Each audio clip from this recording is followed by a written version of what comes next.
Assalamualaikum warahmatullahi wabarakatuh. Bertemu lagi dengan kami di Al-Hijrah Course. Nah, apa kabar anak-anakku sekalian? Mudah-mudahan dalam keadaan sehat sehingga dapat melanjutkan aktivitas belajarnya seperti bagaimana di hari-hari sebelumnya. Oke, pada kesempatan kali ini kita akan membahas beberapa soal yang berhubungan dengan ciri khusus makhluk hidup. Nah, sebelum kita lanjut, jangan lupa like, subscribe, dan nyalakan lonceng notifikasinya agar kamu tidak ketinggalan video-video terbaru dari Al-Hijrah Course. Oke, kita masuk langsung saja ke soal pertama. Oke, yang pertama adalah kelelawar dapat terbang di malam hari tanpa menabrak benda di sekitarnya. Hal ini terjadi karena kelelawar memiliki ciri khusus, yaitu A. Pada saat terbang, kelelawar memancarkan bunyi yang berfrekuensi tinggi. B. Pada saat terbang, kelelawar memancarkan cahaya yang terang. C. Pada saat terbang, kelelawar mengepakkan sayapnya dengan lebar. D. Pada saat terbang, kelelawar mengangkat kakinya dengan cepat. Oke, baik. Kita bahas ya. Nah, kelelawar memiliki ciri khusus, yaitu pada saat terbang di malam hari, ya, kelelawar mengeluarkan bunyi yang berfrekuensi tinggi melalui mulut dan hidungnya. Nah, bunyi ini ya, akan mengenai benda-benda yang ada di sekitarnya dan memantulkan kembali sehingga menghasilkan gema. Nah, dari gema tersebut, kelelawar akan mengetahui benda-benda yang ada di sekitarnya. Nah, berarti anak-anakku sekalian jawabannya adalah A ya. Pada saat terbang, kelelawar memancarkan bunyi yang berfrekuensi tinggi. Oke, kita lanjut dengan soal kedua. Nah, bunglon ya, memiliki ciri khusus yaitu mimikri. Arti kata dari mimikri adalah titik-titik. A. Kemampuan bunglon menyesuaikan kakinya dengan lingkungannya. B. Kemampuan bunglon menyesuaikan kepalanya dengan lingkungannya. C. Kemampuan bunglon menyesuaikan warna kulitnya dengan lingkungannya. D. Kemampuan bunglon menyesuaikan bentuk tubuhnya sesuai dengan lingkungannya. Nah, kita lihat pembahasannya. Ya. Nah, bunglon ya, dapat berubah warna kulitnya. Ya. Perubahan warna kulit pada bunglon ya, terjadi jika bunglon merasa takut atau terancam dan ketika bunglon itu merasa tertarik pada makhluk lainnya. Nah, perubahan warna kulit ini ya biasa disebut dengan mimikri. Nah, biasanya ya anak-anakku sekalian, warna tubuh bunglon itu berubah sesuai dengan warna yang dipijaknya ya. Ketika warna yang dipijaknya itu warna hijau, maka warna kulitnya itu juga akan berubah menjadi hijau. Nah, hal ini ya anak-anakku sekalian dilakukan oleh bunglon untuk melindungi dirinya dari musuh. Nah, dari penjelasan tersebut maka bisa kita jawab bahwasanya mimikri itu adalah kemampuan bunglon menyesuaikan warna kulitnya dengan lingkungannya. Berarti jawabannya ada di bagian C.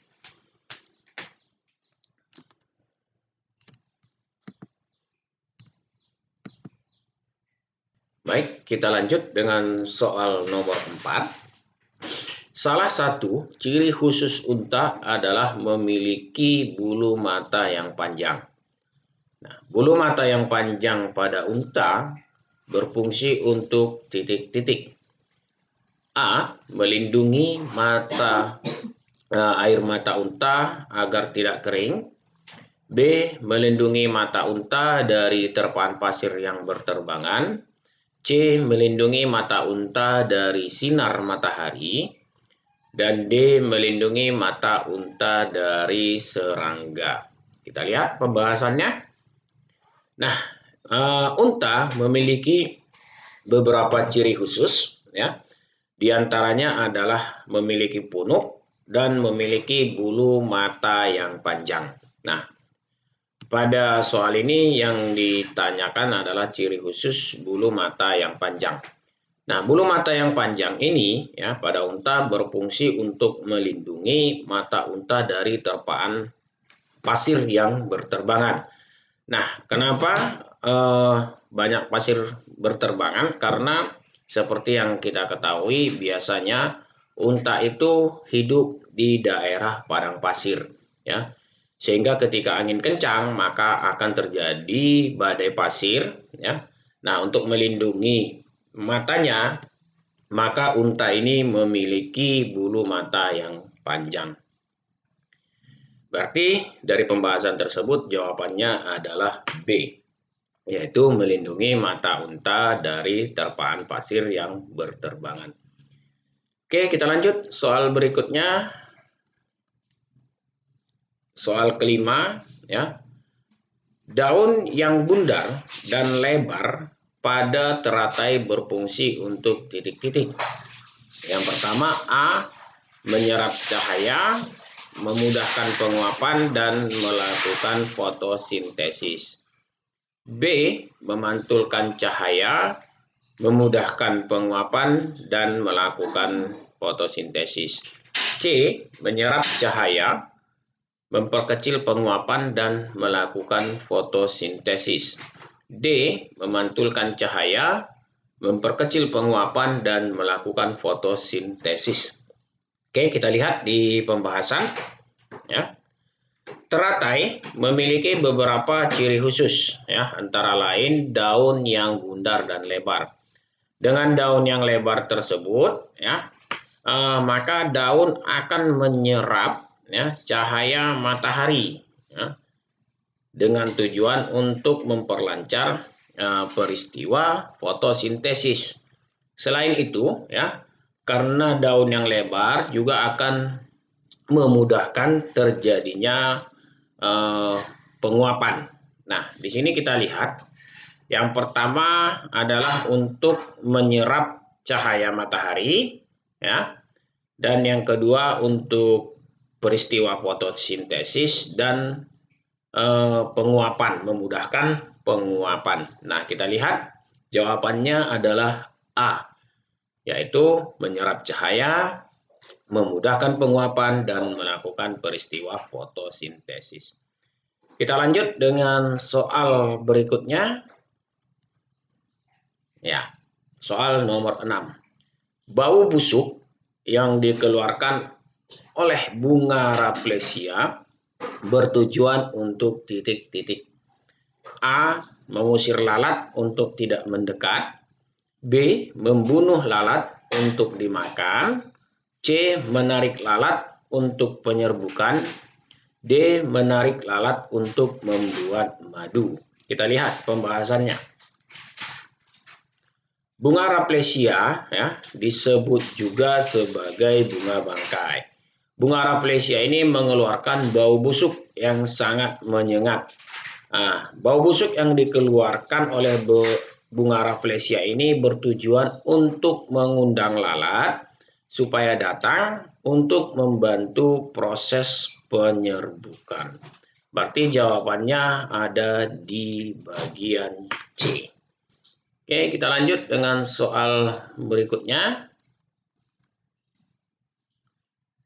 Cairan daun, ya, ini soal ke-7, cairan daun yang dimiliki oleh kantung semar dapat melarutkan serangga. Nah, kita ulangi, cairan daun yang memiliki atau yang dimiliki oleh kantung semar yang dapat melarutkan serangga adalah titik-titik. Ya, A. Enzim kantung dan enzim daun. B. Enzim tripsin dan glukosa. C. Enzim glukosa dan pepsin. Serta D. Enzim tripsin dan pepsin. Kita lihat pembahasannya. Tumbuhan kantung semar ya, adalah tumbuhan yang memiliki kantung. Ya. Fungsi kantung ini adalah untuk menjebak serangga. Di dalam kantung tersebut terdapat enzim yang biasanya hanya terdapat pada sistem pencernaan hewan.